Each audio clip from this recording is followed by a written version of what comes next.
Thank you, David and Ashley.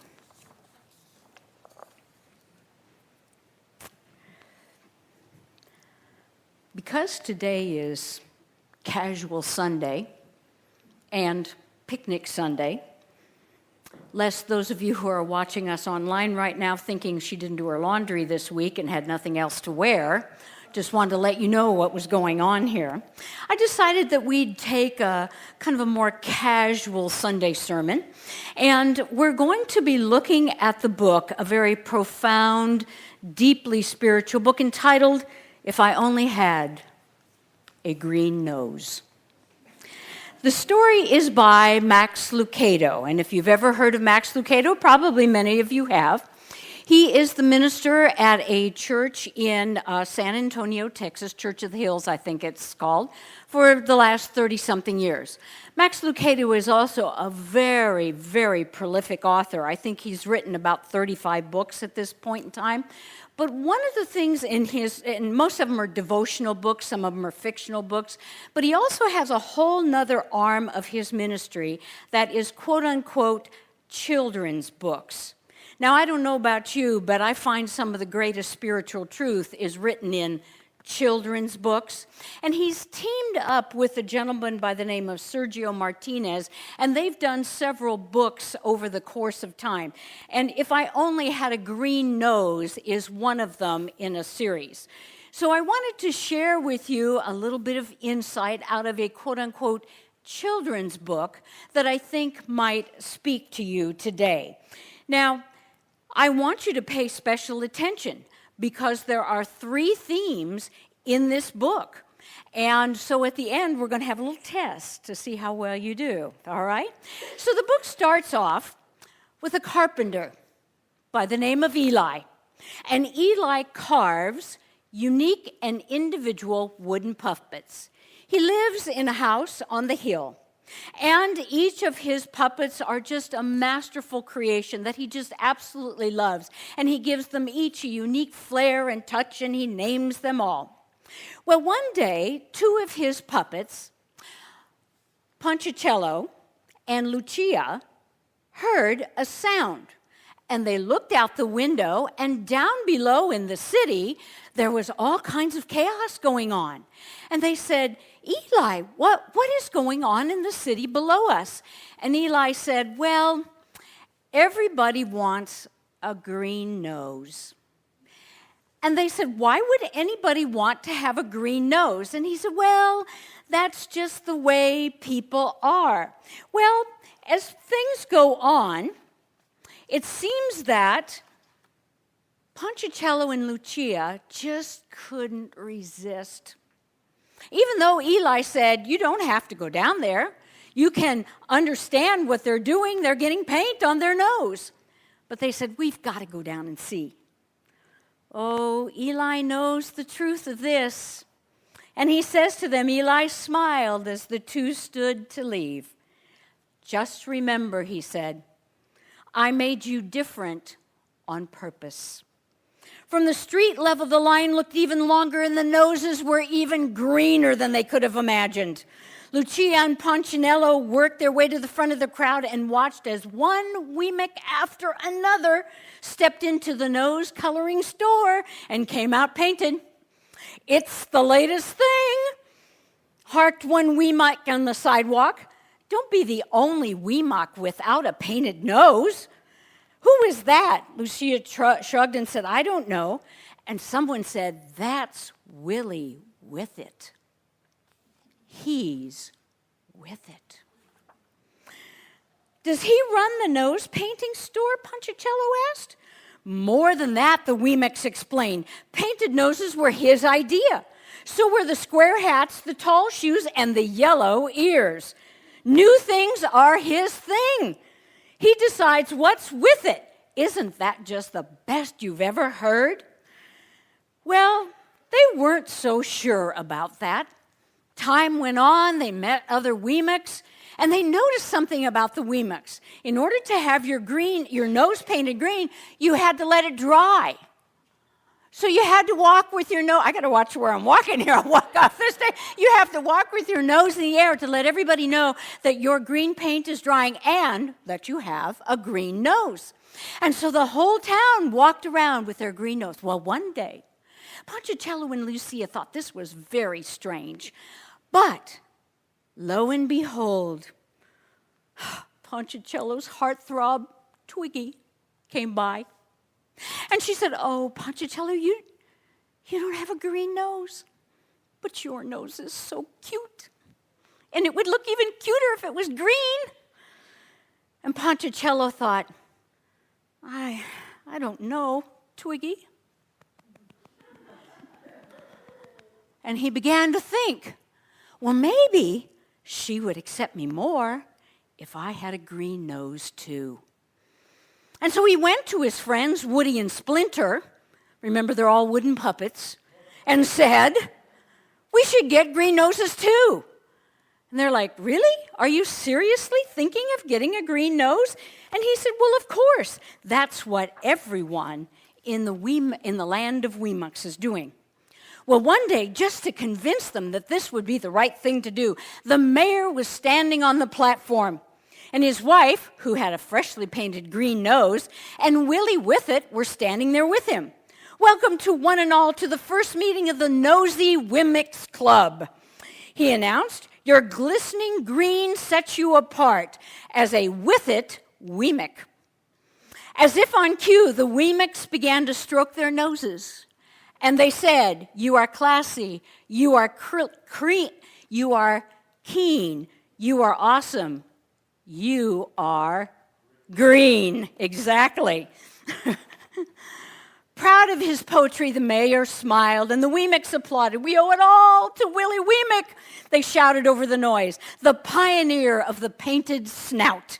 Everyone applauded even louder. "People love me because of you, Willy. I have more friends because of you, Willy. With my green nose, I'm a better Weemuck because of you." The mayor hung a medal around Willy Weemuck's neck. "You have changed the face of Weemucksville. We salute your brilliance because we now have green noses." Well, slowly but surely, you know what happened to Ponticello and his friends. Off they went to get a green nose. Well, they got a green nose, all right, and they thought they were pretty with it. But something inside of them just didn't feel right. They felt odd having to walk around with their nose in the air. They felt, even though they were in with the in crowd, still they weren't in with the in crowd. And so what happened was, one day, as they were standing on the corner with their beautiful green noses, they noticed somebody with a red nose, and they said, "Oh, look it over there. They didn't get a green nose." And the person turned and said, "No, today it's red noses. Everyone has to have a red nose. You're not in with a green nose anymore." And what happened, Woody moaned. He said, "What could we do but stand in another line and have our noses painted red?" And for the first few days, we'd fit in until one morning they saw a blue-nosed Weemuck. "Oh, no," they said to each other, "not again." So they changed colors. But it was only a short time until the blue noses were out and the pink noses were in, and the pink was out and the yellow was in, and the yellow was out and the orange was in. You following? And so, slowly but surely, they said to themselves, "You know what? I just want to be me again. I don't know who me is anymore. I keep changing the color of my nose, and I keep hoping people will like me, but they don't seem to like me any better with a green nose or with an orange nose. Maybe we should go back to Eli. Maybe somehow he can fix it for us." Well, they weren't really sure about it. Would Eli be okay with them coming back with layers and layers of paint on their nose? And they said, "Well, we want to try." So they walked up the hill to Eli's shop. And they said, "Eli, we just want to be ourselves again." And Eli said, "I'm glad to hear that." And they said, "Can we? Can we really be ourselves?" And Eli replied, "Of course you can." and I'll always help you to be who I made you to be. And then he reached in his pocket and pulled out a piece of sandpaper. But it's going to take some time. And so Ponchicello and his friends followed their maker into his workshop, where he spent the rest of the day removing the paint. It hurt to be sanded, but it was worth it to be normal again. A sweet little story. Did you catch the themes? The nature of God, the nature of humanity, and the nature of the journey. Isn't this the same thing we've been studying in the book of Exodus for the last 2 months, only with an updated cartoon version? Nothing has really changed. What do we know about the nature of God in this story? The Eli person. He lovingly creates. He uniquely creates. You know, we need to hear that over and over and over again. God didn't say, I want all of you to look the same, all of you to have the same experience. I'm going to love you differently. I created each and every one of you unique and purposefully unique to be and express the beauty of who you are. And I know that you will trip and fall. I know that you'll think you have to be like everybody else. But I'm going to love you anyway, with an absolutely unconditional love. What about the nature of humanity? It is our job to seek. This is the story of Adam and Eve, my friends. When Ponchicello and Lucia looked out the window and said, we have to go down and see what's happening in Weemickville, that's the story of Adam and Eve all over again. God wasn't punishing them. It is our nature to quest. It is our nature to seek. It is part of who and what we are that we say, we know what this is, or we think we know what this is, the Garden of Eden. We want to go out and search. And God doesn't resist that search. You have free will, I have free will. And it's about going out and doing what we need to do. That, what I call stormy search for self, because sometimes it really does feel stormy, doesn't it? And we have to go out and find out who we are. And the first part of that journey when we are very young is to find out who we are different than you. And then there's the second part, where we say that we're the same as you. Isn't that what the teenage years are all about? We all have the same tennis shoes. We all have the same outfits. We all have the same. We have the same because there's a part where I don't want to be part of my family anymore. I'm not them. I'm now you with my tribe, so to speak. And then comes that place where neither end of the spectrum sort of holds up. And it's the place where Ponchicello and his friends finally said, you know what? Maybe it was okay just to be me. And you know, I don't know about you, but it's taken me an awful lot of years to figure out it's okay to be me. It's okay to be me whether you like me or not, whether or not I have a green nose or an orange one or a pink one or yellow ears. It's a difficult journey for all of us because we want to be loved and accepted by the people that we know and care about, just like Ponchicello wanted to be accepted by his heartthrob Twiggy. But you know, if we're not true to ourselves, then we're always searching. It's another color nose, it's another color shoes, it's another color something. And to know that that's part of our journey and make it okay. See, what happens is we get into that journey and we say, well, that's not the good part of me, or that's not. It is not true. The journey is the journey is the journey. And that's what's so important about this book. When Eli sent them away, he understood that they were going to trip and fall and lose their way. It's just a part of the journey. But what does he say? I'm going to stand right here. And when you figure it out, because you eventually will, you'll come back home. You'll come back home and you'll be covered with paint, and you'll be covered with mud, and you'll be covered with heartache, and you will be covered with dirt, and you'll be covered with trauma, and you'll be covered with a lot of things that have happened through the course of this journey we call life. And that's the journey itself. And we are going to come back home to the place that loved us to begin with unconditionally. that created us unconditionally. There's no judgment in God. God doesn't judge you, say, well, it's Thursday, I can't love you, but I'll love you because you're better at church than you are, and none of that stuff. God is, and just like in the story, God is this unconditional presence that just says, my shop door's open, welcome. I'm glad you're home. Come back in. I can see you need a little dusting off. I know you need a little sanding, but it's okay.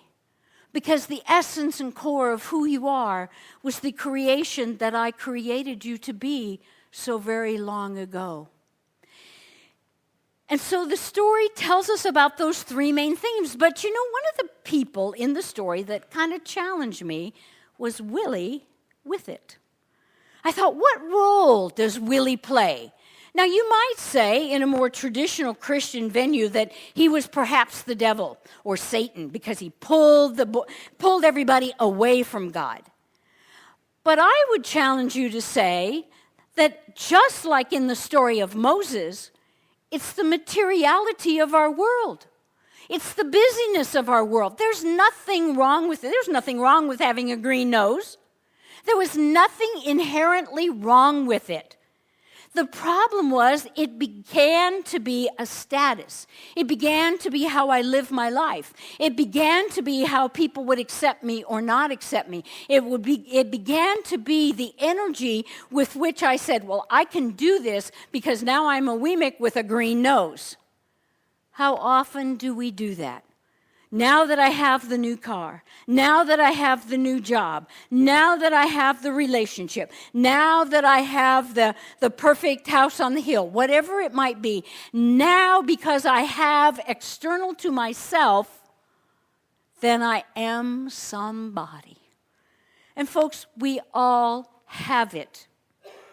To some degree or another, we all want to be with it, with Willy. We all want to have that sense of acceptance and love. It's our peer group, it's our families, it's our community, it's our church. Whatever it might be, we all want to feel like we belong. But the core and essence of belonging isn't about what's going on around us.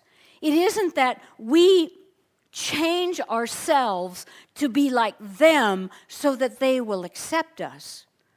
Rather, it's how we need to be uniquely our own self. And that journey will be a lifetime journey. That journey will mean that there will be times when we will have to go back for a periodic sanding to smooth the rough edges, to open our hearts. But no matter what, isn't it nice to know that the great Maker is there? Is waiting. No judgment. No say, oh, well, this, no. Sometimes I think children's books are more powerful than the Bible ever could be because it jumps past all that theology. It jumps past all that interpretation of thousands of years. It jumps past all of that and strikes us in a very visual way because they're illustrated stories. And it gets the point across even more clearly than all the reading we could do. There's something in us that understands very much what it feels like to want to so desperately belong, we'd do anything to belong. And there's something within us that knows that just belonging isn't the answer to anything. Rather, it's about knowing who we are. It's about knowing that love and that grace that is always, always present. So we can go through life and get more green and blue and orange and pink and purple noses.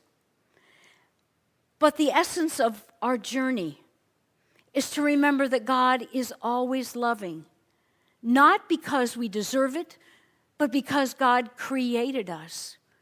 We love what we create, whether it's a cookie or a photo or a painting or a child. We love what we create.